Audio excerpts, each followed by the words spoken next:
নমস্কার, আমি ভাস্বতী। খবর শুনছেন আপডেট বাংলা চ্যানেল থেকে। জানাবো পশ্চিমবঙ্গ, দেশ এবং বিদেশের বাছাই করা 40টি তাজা খবর। প্রতিদিনের সেরা খবরগুলি আপনার হাতের মুঠোয় পৌঁছে দিতে আমরা আছি সদা প্রস্তুত। শুরুতেই জানাবো সংবাদ শিরোনাম। রাজ্যে অষ্টদিবস পরিবর্তন যাত্রা শেষে বিজেপির হাতে হিসেবের পেন্সিল, প্রাপ্তি অপ্রাপ্তির খাতায় কাটাছেঁড়া দলের অন্দরে।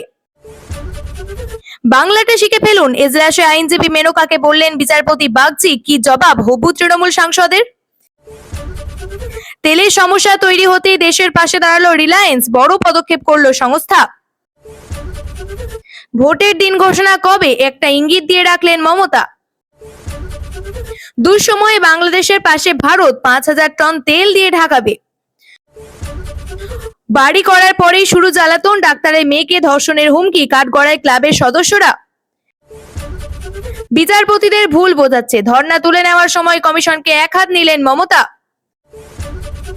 শ্রমিকের মুখে প্রশংসা, মমতার প্রশংসা কেন ঘুরে ফিরে বারবার, উত্তর দিলেন বিজেপির রাজ্য সভাপতি। চীন থেকে বিনিয়োগ টানতে বড় পদক্ষেপ, এফডিএ নীতি শিথিল করল মোদী সরকার। রাজ্যে অবাধ এবং শান্তিপূর্ণ ভোট হবে, কত দফায় তা স্থির করা হবে আইন শৃঙ্খলা পরিস্থিতি দেখে। কি জানালেন জ্ঞানেশ। টাকা দিয়ে কিনে নেওয়ার চেষ্টা হচ্ছে, আমাদের কাউকে কিনতে চেষ্টা হলে নজর রাখবো, ধর্নার শেষে হুঁশিয়ারি দিলেন মমতা। ভোটের মুখে দুটি নতুন রেলপথ পাচ্ছে বাংলা, বাড়বে কর্মসংস্থানের সুযোগ। কেন্দ্রীয় কমিটির সঙ্গে বৈঠকে রাজ্য বিজেপির নেতারা, বাছাই হবে 26 প্রার্থী। রাতের অন্ধকারে বাংলাদেশ সীমান্ত পেরিয়ে এদেশে ঢোকার চেষ্টা, নদিয়ায় গ্রেপ্তার আফগান নাগরিক। দলে যোগ দেওয়ার 2 সপ্তাহের মধ্যে তৃণমূলকে ভোট দেওয়ার সুযোগ, প্রতিকূল বলছেন আলাদাই অনুভূতি। শুভেন্দুর জেলাতে বিজেপির পরিবর্তন যাত্রায় ফাঁকা চেয়ার, এলেন না প্রধান অতিথি ওড়িশার মুখ্যমন্ত্রী। বঞ্চনা থেকে নাগরিকতা, ধর্ণা মঞ্চ থেকে কেন্দ্রের বিরুদ্ধে সুর চড়ালেন বিশিষ্টরা। নরেন্দ্র মোদীরা কয় ভাই, লজিক্যাল ডিসক্রিপেন্সির কারণ তুলে বিস্ফোরক দেবাংশু। অভিষেকের অনুরোধ, অবশেষে ধর্ণা তুলে নিলেন মমতা। অন্যের ঝগড়ায় আমাদের সংকট, মধ্যপ্রাচ্যে যুদ্ধের জেরে পকেটে টান কলকাতার অটোওয়ালাদের। বেলাইন হয়ে যাচ্ছিলেন ঋতব্রত, থামিয়ে লাইনে ফেরালেন মমতা।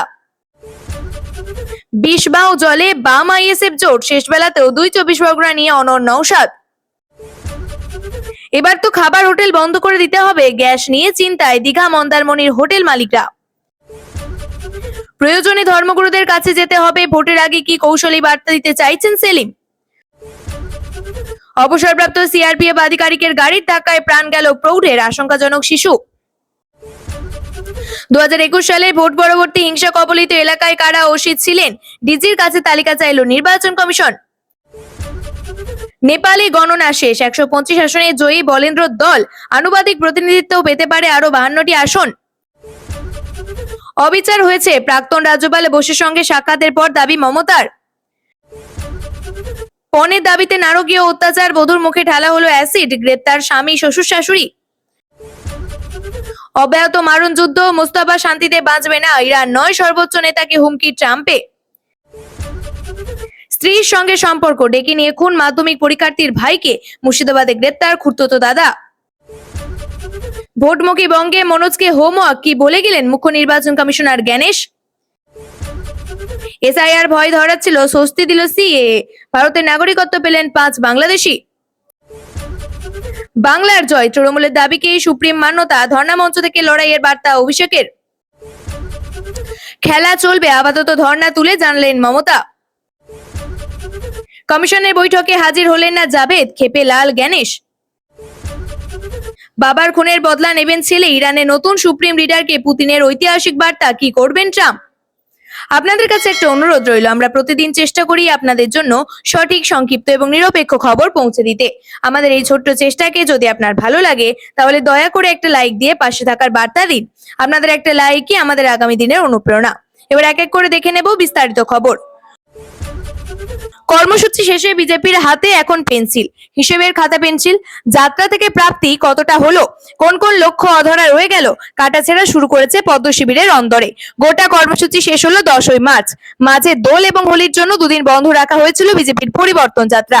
সব মিলিয়ে ছিল 8 দিনের কর্মসূচি। তাতেই গোটা দেশ থেকে গন্ডায় গন্ডায় কেন্দ্রীয় মন্ত্রী, ভিন রাজ্যের উপমুখ্যমন্ত্রী এবং সর্বভারতীয় স্তরের নেতা, সাংসদ, খ্যাতনামীদের পশ্চিমবঙ্গে এনে হাজির করেছিল বিজেপি। পাল্লা দিয়ে চষে বেরিয়েছেন রাজ্য বিজেপির প্রথম সারির নেতারাও। কর্মসূচি শেষে বিজেপির হাতে এখন পেন্সিল, হিসেবের খাতা পেন্সিল। যাত্রা থেকে প্রাপ্তি কতটা হলো, কোন কোন লক্ষ্যে অধরা রয়ে গেল, কাটাছেঁড়া শুরু হয়েছে পদ্ম শিবিরে। প্রাপ্তির হিসাব, রাজ্যের ভোটের দিনক্ষণ ঘোষণা হওয়ার আগেই নেতারা গোটা রাজ্যে একবার চষে ফেলেছেন এবং কর্মীদের সঙ্গে এক দফা দেখা সাক্ষাৎ আলাপ আলোচনা সেরে নিয়েছেন, যা ফাইনাল ম্যাচ শুরুর আগে ওয়ার্ম আপ হিসাবে কাজ করবে। প্রত্যেকটি জেলা তো বটেই, যাত্রার অধিকাংশ বিধানসভা কেন্দ্র ছুঁয়ে ফেলেছেন বিজেপি নেতৃত্ব।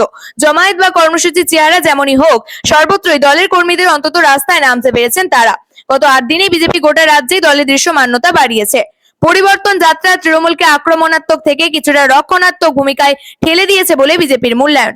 নারী সুরক্ষা, আইন শৃঙ্খলা পরিস্থিতি, অনুপ্রবেশ তথা জাতীয় সুরক্ষা সংক্রান্ত বিষয়ে তৃণমূলের বিরুদ্ধে বিজেপি যে লাগাতার আক্রমণ শানাচ্ছে, সেই সব কথা গোটা রাজ্যে ঘুরে ঘুরে বারবার বলেছেন দলের নেতারা। দক্ষিণ 24 পরগনার রায়দিঘি থেকে যাত্রার সূচনা করার সময়ে অমিত শাহ কর্মসংস্থান সংক্রান্ত যে 3টি বড় ঘোষণা করেছেন, তা এই কর্মসূচিকে ভিন্ন মাত্রা দিয়েছিল। শাহ ঘোষণা করেছিলেন বিজেপি ক্ষমতায় এলে 45 দিনের মধ্যে রাজ্যের সরকারি কর্মীদের জন্য 7ম বেতন কমিশনের সুপারিশ কার্যকর হবে। 6 মাসের মধ্যে সমস্ত শূন্য সরকারি পদে স্থায়ী নিয়োগ হবে। সরকারি চাকরি পাওয়ার বয়সের ঊর্ধ্বসীমার 5 বছরের ছাড় ঘোষণা হবে। যাত্রার পরবর্তী 8-10 দিনে এই ঘোষণাগুলির অনুরণ গোটা রাজ্যে ছড়িয়ে গিয়েছে। অপ্রাপ্তির হিসেব, রাজ্যের সর্বত্র যাত্রাকে ঘিরে সমান উৎসাহ উদ্দীপনা তৈরি করা যায়নি।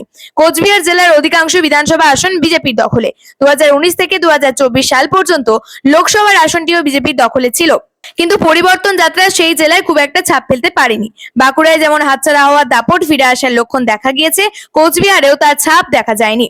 নদিয়া দক্ষিণ বনগাঁ সাংগঠনিক জেলায় বিজেপির দুর্গ হিসাবে পরিচিত হওয়া সত্ত্বেও পরিবর্তন যাত্রা ঘিরে তেমন জনসমাগম হয়নি। বিজেপি সূত্রও সেই কথা মানছে। মাত্রাছাড়া গোষ্ঠী দ্বন্দ্বই তার কারণ বলে দলের একাংশ মনে করছেন। কলকাতা এবং লাগোয়া শহরতলি এলাকায় যাত্রার আয়োজন হয়নি, ছোট ছোট ট্যাবলোর মাধ্যমে প্রচারের ব্যবস্থা করা হয়েছিল। বিজেপির উপলব্ধি, ত্রিপুরার প্রাক্তন উপমুখ্যমন্ত্রী বিপ্লব দেবের সাংগঠনিক প্রতিভা প্রশংসনীয়।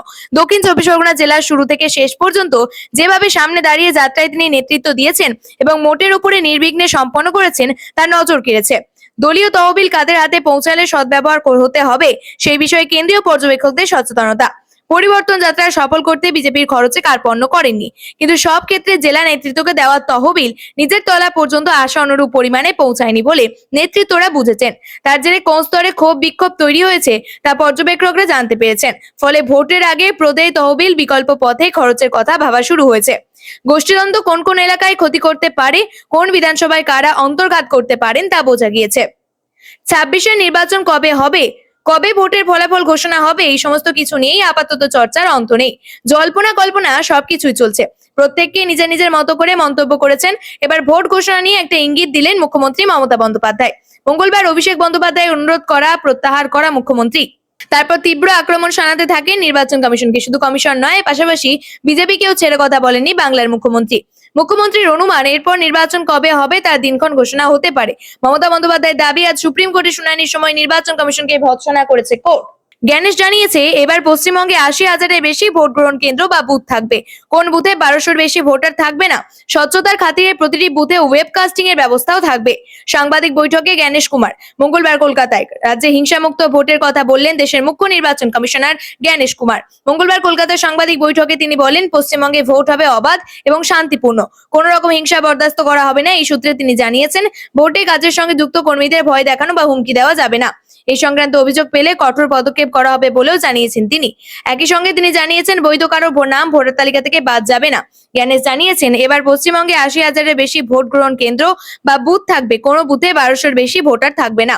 স্বচ্ছতার খাতিরে প্রতিটি বুথে ওয়েবকাস্টিং এর ব্যবস্থা থাকবে। জ্ঞানেশ এও জানিয়েছেন, প্রতিটি বুথে সহায়তা কেন্দ্র, পানীয় জলের বন্দোবস্ত এবং মোবাইল ফোন রাখার জায়গা থাকবে। এআই তথ্যগত অসঙ্গতি বা লজিক্যাল ডিসক্রিপেন্সি ভোটের সম্ভাব্য দফা নিয়েও বক্তব্য জানিয়েছেন মুখ্য নির্বাচন কমিশনার। জ্ঞানেশ জানিয়েছেন, স্বচ্ছ ভোটার তালিকা তৈরি করতেই ভোটার তালিকার বিশেষ নিবিড় সংশোধন করা হয়েছে। তিনি বলেন, এর লক্ষ্য হলো বৈধ ভোটারদের নাম তালিকায় রেখে অবৈধ ভোটারদের নাম বাদ দেওয়া। বিবেচনাধীন 60 লক্ষ ভোটারে ভোট দিতে পারবেন কিনা তা অবশ্য স্পষ্ট করেননি জ্ঞানেশ, কিন্তু জানিয়েছেন বিবেচনাধীন ভোটারদের নথি খতিয়ে দেখার কাজ করছেন আদালত নিযুক্ত বিচারক এবং বিচার বিভাগীয় আধিকারিকরা। ইতিমধ্যেই কলকাতা হাইকোর্টের প্রধান বিচারপতি সুপ্রিম কোর্টকে জানিয়েছেন, 10 লক্ষের বেশি ভোটারের তথ্য যাচাইয়ের কাজ নিষ্পত্তি হয়েছে। বাকি 50 লক্ষ ভোটারের ক্ষেত্রে কি হবে তা অবশ্য স্পষ্ট নয়।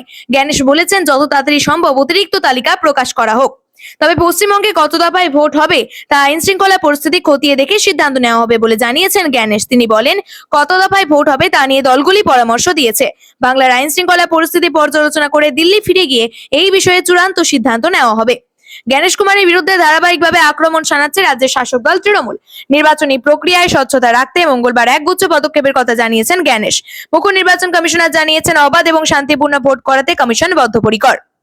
কাকে কেনার চেষ্টা হচ্ছে সেই বিষয়টি স্পষ্ট করেননি মুখ্যমন্ত্রী। তবে শাসক দলের সর্বোচ্চ নেত্রীর এই বক্তব্য যে তাৎপর্যপূর্ণ তা বলার অপেক্ষা রাখে না। আনুষ্ঠানিকভাবে শাসক দলের কেউ এ নিয়ে মন্তব্য করেননি। তবে তৃণমূল নেতাদের ঘনিষ্ঠ বৃত্তের আলোচনায় নানান ব্যাখ্যা উঠে এসেছে। ভোটের আগে টাকার খেলা এবং অর্থ বিনিময়ের বেচা কেনা নিয়ে দলকে সতর্ক করলেন তৃণমূলের সর্বোচ্চ নেত্রী মমতা বন্দ্যোপাধ্যায়। মঙ্গলবার ধর্মতলায় ধর্ণা কর্মসূচি আনুষ্ঠানিকভাবে শেষ করার সময়ে বক্তৃতা করেন মমতা। সেখানেই তিনি যে মন্তব্য করেছেন তা শাসক দলের অন্তরে তো বটেই, রাজনৈতিক মহলেও কৌতূহলের উদ্রেক ঘটিয়েছে। বক্তৃতার প্রায় শেষ পর্বে মমতা বলেন, নজর রাখতে হবে, কখনো কখনো কাউকে টাকা দিয়ে কিনে নেওয়ার চেষ্টা করা হয়। মনে রাখবেন, রামকৃষ্ণ পরমহংসদেব বলেছিলেন, টাকা মাটি, মাটি টাকা, টাকা আসে আবার চলে যায়। এরপরেই মমতা বলেন, কিন্তু লোকে যখন জেনে যায় এই লোকটা টাকা নিয়েছে তখন সেটা চাপা থাকে না। কাকে কেনার চেষ্টা হচ্ছে সেই বিষয়টি স্পষ্ট করেননি মুখ্যমন্ত্রী। অন্যদিকে কৌতূহলের উদ্রেক হয়েছে, মমতা কখনো কখনো কাউকে টাকা দিয়ে কেনার চেষ্টা করছেন, সে কথা মাথায় রেখে মমতা কথা বলে থাকতে পারেন। 15 বছরের স্থিতাবস্থার বিরোধিতা নিয়ে 2026 সালে নির্বাচনে যেতে হচ্ছে তৃণমূলকে। শাসক দলের অন্দরে বেশ কয়েক মাস ধরেই গুঞ্জন, গতবার জেতা বেশ কিছু বিধায়ক এবার টিকিট পাবেন না। বাদ পড়তে গিয়েছেন একাধিক মন্ত্রীও। ইতিমধ্যেই বেশ কয়েকজন মন্ত্রী দলের সঙ্গে দূরত্ব বাড়ানো শুরু করে দিয়েছেন। দক্ষিণবঙ্গের এক মন্ত্রীকে 5 দিনের ধর্নায় একদিনও দেখা যায়নি। তার শারীরিক অসুস্থতা রয়েছে এমন খবরও নেই। তৃণমূলের অনেকের বক্তব্য, জেলায় জেলায় এমন আরো অনেক বেশ কিছু দলের নেতা আতশ কাছের নিচেই রয়েছেন। তাদের উদ্দেশ্যে মমতা ধর্না শেষে বক্তৃতায় এই মন্তব্য করে থাকতে পারেন বলে মত অনেকের। ভোটের আগে বাংলাকে বড় উপহার মোদী সরকারের। পণ্য পরিবহনে গতি আনতে পশ্চিমবঙ্গ এবং ঝাড়গ্রামে দুটি বড় মাল্টি ট্র্যাকিং প্রকল্পের অনুমোদন দিল কেন্দ্রীয় মন্ত্রিসভা। এক চ্যানেলে প্রকল্পের কথা ঘোষণা করেছেন খোদ প্রধানমন্ত্রী নরেন্দ্র মোদী। পিএম গতিশক্তি মাস্টার প্ল্যানের আওতায় হবে কাজ। জানা গিয়েছে, মঙ্গলবার প্রধানমন্ত্রী নরেন্দ্র মোদীর নেতৃত্বে কেন্দ্রীয় মন্ত্রিসভার অর্থনৈতিক বিষয়ক কমিটি এই গুরুত্বপূর্ণ রেল প্রকল্প দুটিকে অনুমোদন দিয়েছে। এর ফলে পণ্যবাহী ট্রেন চলাচলে সুবিধা হবে তা বলাই বাহুল্য।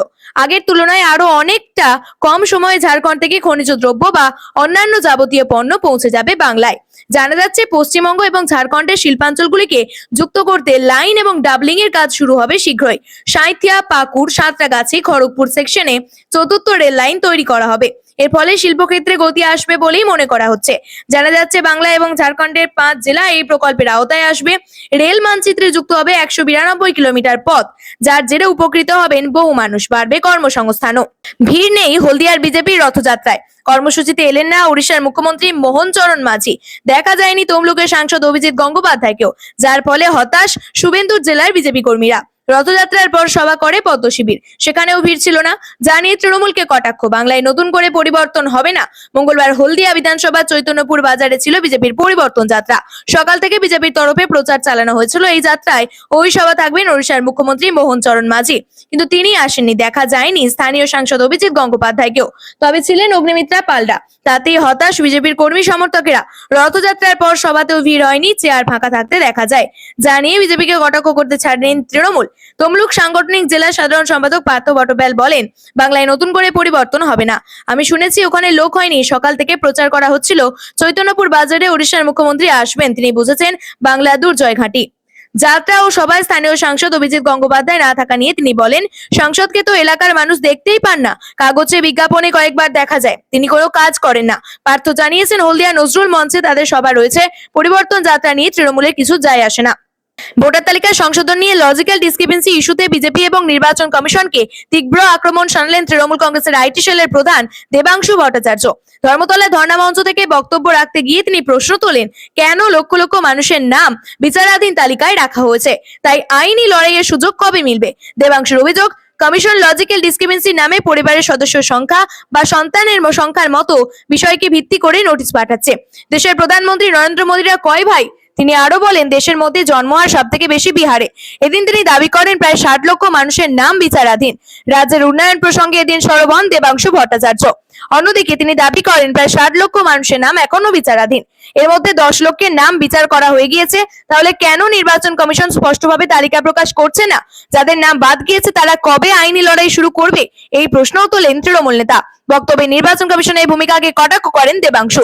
প্রধান নির্বাচন কমিশনার জ্ঞানেশ কুমারের সাংবাদিক বৈঠক প্রসঙ্গে তিনি বলেন, একসঙ্গে বহু প্রশ্ন নেওয়ার মাধ্যমে প্রকৃত প্রশ্ন এড়িয়ে যাওয়ার চেষ্টা করা হচ্ছে। রাজ্যের উন্নয়ন প্রসঙ্গে এদিন সরব হন দেবাংশু ভট্টাচার্য। তার দাবি, মমতা বন্দ্যোপাধ্যায় মুখ্যমন্ত্রী হওয়ার সময় পশ্চিমবঙ্গের নিজস্ব রাজস্ব ছিল প্রায় 20,000 কোটি টাকা, যা বর্তমানে বেড়ে প্রায় 1,20,000 কোটিতে পৌঁছেছে। তার মতে তিনি পরিসংখ্যান রাজ্যের উন্নয়নের প্রমাণ। এদিন তিনি বলেন, যদি দুর্গাপুজোর আগে রেডিওতে আশ্বিনের শারদ প্রাতে শুনতে চান, যদি সাদা দাড়িওয়ালা লোকের মন কি বাত না শুনতে চান, তাহলে দিদির সঙ্গে থাকুন। লড়াইয়ে মানুষের উচিত মুখ্যমন্ত্রী মমতা বন্দ্যোপাধ্যায়ের পাশে থাকা। সোমবারই মুখ্যমন্ত্রীকে অভিষেক অনুরোধ করেছিলেন যাতে তিনি নিজের খেয়াল রাখেন, আর মঙ্গলে দিদির স্বাস্থ্যের কথা মাথায় রেখে এই কর্মসূচি সমাপ্ত করার অনুরোধ করেন। তবে মুখ্যমন্ত্রী জানান লড়াই জারি থাকবে। এরপর রাজ্যপালের সঙ্গে দেখা করতে যাচ্ছেন মমতা। অভিষেক বন্দ্যোপাধ্যায় প্রথমে আর্জি জানান, দিদি আজ আপনার দাবিকে সুপ্রিম কোর্ট মান্যতা দিয়েছে, এটা আপনার লড়াইয়ের জয়। আপনার শরীর সুস্থ রাখতে হবে, সবার কাছে পৌঁছাতে হবে। দলনেত্রীকে অনুরোধ করব, আমি সবার হয়ে দিদিকে অনুরোধ করব, 5 দিন রাস্তায় বসে রয়েছেন, জ্ঞানেশ কুমার ল্যাজ গুটিয়ে পালিয়েছেন, তাই আপনি আজ এই কর্মসূচি সমাপ্ত করুন। 80,000 বুথে ওদেরকে নিঃস্ব করতে হবে। এরপরে মুখ্যমন্ত্রী মাইক হাতে নিজে বক্তব্য রাখেন। কি বললেন? এক নজরে সুপ্রিম কোর্টে স্পেশাল কেস, বেআইনিভাবে নাম ডিলিট করেছে, তারা যাতে বিচার পায় তাদের জন্য ধর্ণা ছিল। সুপ্রিম কোর্টের নির্দেশকে মিসলিড করেছে, বিচারকদের ভুল বোঝানো হয়েছে। আমরা এতক্ষণ আইনজীবীদের সঙ্গে কথা বলছিলাম। নির্বাচন ঘোষণা হলেও সুপ্রিম কোর্টের হাত কেস থাকবে। এটা স্পেশাল কেস, বাংলার জন্য বিশেষ কেস। ট্রাইব্যুনালে অ্যাপিল করতে হবে। যাদের নাম বাদ গেছে তারা ট্রাইব্যুনালে অ্যাপিল করতে পারবেন। যে দরজা বন্ধ হয়েছে সেটা সর্বোচ্চ আদালত খুলে দিয়েছে। এটা মানুষের জন্য নয়। নির্বাচন ঘোষণা করলেও ভাববেন না আপনার নাম নেই। যদি আপনার সঙ্গে অবিচার হয় তাহলে তৃণমূলের কাছে আসবেন, আমরা স্পেশাল কেস হিসেবে ট্রিট করব। এই ছিল আজকে সব থেকে গুরুত্বপূর্ণ খবর ভালো লাগলে ভিডিওটি শেয়ার করুন এবং চ্যানেলটি সাবস্ক্রাইব করতে ভুলবেন না। আমি ভাস্বতী আবারও ফিরে আসবো আগামী পর্বের নতুন আপডেট নিয়ে। ধন্যবাদ, সুস্থ থাকুন, সাবধানে থাকুন।